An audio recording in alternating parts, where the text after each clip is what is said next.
बन करके आपके यहाँ आए हैं, ये तीसरी बार है। माता जी बोली इस बार तो पुत्र लगता नहीं, इस बार तो पिता लगता है। 4 हाथ वाला इतना बड़ा कोई बेटा होता है?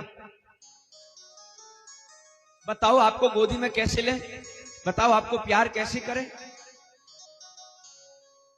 कन्हैया बोले माता जी हम बड़े इसलिए बनकर के आए हैं, शंख चक्र गदा पद्म इसलिए लेकर के आए हैं, हमने सुना है मामा जी जन्म लेते ही मार देते हैं। अब हम सुदर्शन चक्र लेकर के आए हैं तो मामा का उद्धार कर देंगे। जो काम हमें 11 साल बाद करना है वो काम आज कर देंगे। माता बोली मुझे तो पुत्र का सुख चाहिए। भगवान बोले देखो ऐसा है, हम छोटे हो जाएंगे तो फिर आपको हमारी रक्षा करनी पड़ेगी।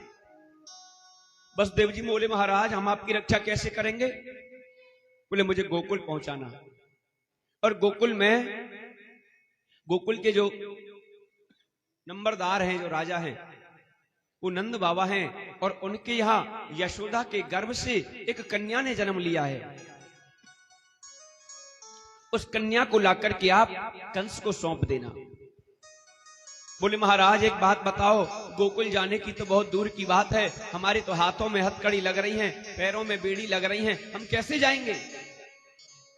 कन्हैया बोले उस बात की आप चिंता न करो। जीव जब मेरा अनुसरण करता है, जीव जब मुझे पकड़ता है तो उसके सारे बंधन खुल जाते हैं, सारे विरोधी सो जाते हैं। और जैसे ही कन्हैया को गोदी में लेने के लिए वसुदेव जी ने हाथ किए, हाथों की हथकड़ी टूट गई, छाछ में रखा, सूप में रखा, माता ने प्यार किया और लेकर के चलने लगे तो पैरों की बेड़ी खुल गई, सारे पहरेदार सो गए, जितने विरोधी थे सब सो गए। लग रहे वज्र की वार के ठुकरे गुजराती तारे, वज्र के किवार गुजराती तारे अपने आप खुल गई।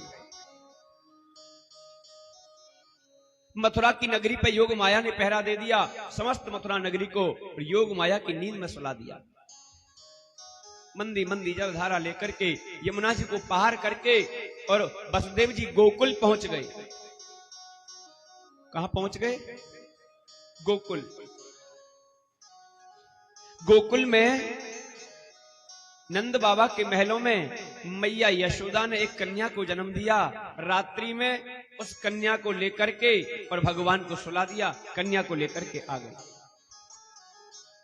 अब जैसे जैसे कन्या को लेकर के आए,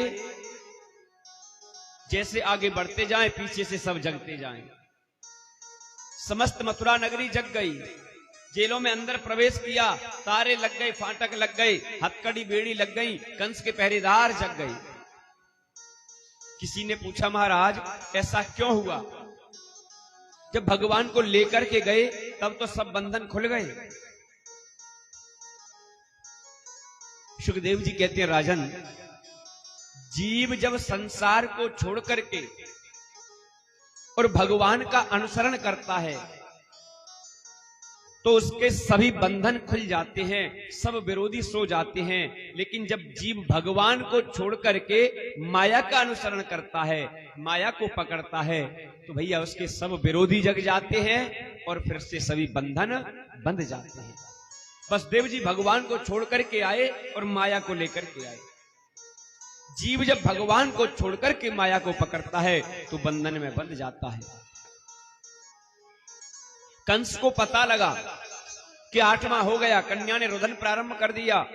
कंस दौड़ा दौड़ा आया और आकर के महाराज उस कन्या को छुड़ा लिया। देवकी ने हाथ जोड़े, भैया अरे कोई 8वां बेटा तुझे मारता, लेकिन ये तो बेटा नहीं है, ये तो बेटी है, ये बेटी बेचारी तुझे क्या मारेगी? कंस बोला देवताओं की कोई पता नहीं है, उनको पता लग गया कि मैं होते ही मार देता हूं, इसलिए बेटा को बेटी बना दिया। हो सकता है ये बेटी मुझे नहीं मारे, लेकिन इस बेटी का जो बेटा होगा वो मुझे मार सकता है, इसलिए मैं इस बेटी को जीवित नहीं छोड़ूंगा। और पकड़ करके पैर जैसे ही पत्थर पे मारने लगा, वो तो योग माया कंस के सर पे लात मार करके और आकाश में अष्टभुजी रूप धारण कर लिया और कहने लगी कंस तू मुझे क्या मारेगा? तेरा मारने वाला इस 84 कोस के ब्रजमंडल में पैदा हो चुका है। 84 कोस के ब्रजमंडल में तेरे मारने वाले ने जन्म ले लिया। अब तो महाराज कंस को और चिंता हो गई, मैंने तो इतने यत्न किए, लेकिन फिर भी क्या हुआ? इधर चलते मैया गोकुल की ओर। गोकुल के जो राजा है वो नंद बाबा है। गोकुल के जो राजा हैं वो नंद बाबा हैं। और बंधुओं, नंद बाबा की जो पत्नी है उनको नाम है यशोदा। यशोदा का मतलब होता है महाराज यशम ददाती इतिशः यशोदा।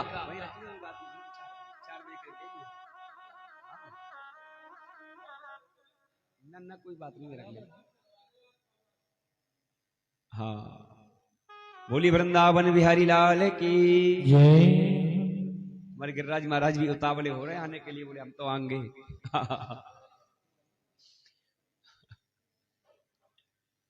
नंद बाबा की पत्नी का नाम यशोदा है।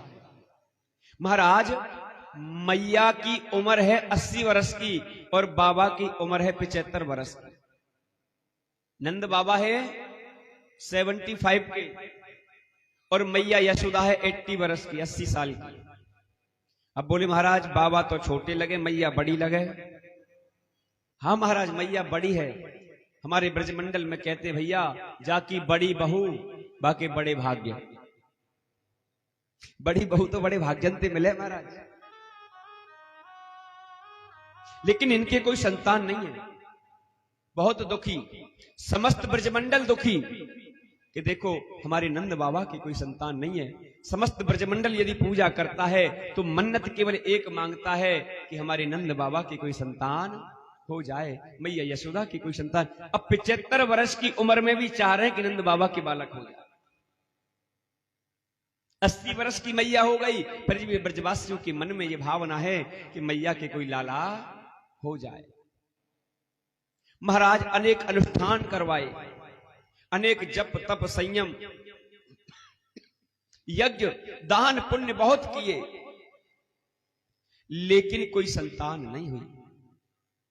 एक दिन ब्रजवासी ब्राह्मणों की एक टोली, भाषा तो समझ में आ रही होगी, साउंड की डिस्टरबेंस तो नहीं है। हाँ, ब्रजवासी ब्राह्मणों की एक टोली और नंद बाबा के पास आई। नंद बाबा से कहने लगे, नंद बाबा हम तुम्हारे लिए संतान गोपाल का अनुष्ठान करेंगे। नंद बाबा बोले भैया तुम्हारी दक्षिणा क्या होगी? ब्रजवासी बोले बाबा जब हम अपने आप ही तेरे से कह रहे हैं, हम खुद ही तेरे से कह रहे हैं कि कर वाले, फिर दक्षिणा काय बात की? फिर दक्षिणा कैसी? अरे जो बन जाए सो दे दियो, नहीं तो हमारी चकाचक करवा दियो, हमारे तो भोजन व्यवस्था कर देना अच्छे ढंग से, हम तो बाई में प्रसन्न हैं। नंद बाबा बोले भैया आओ,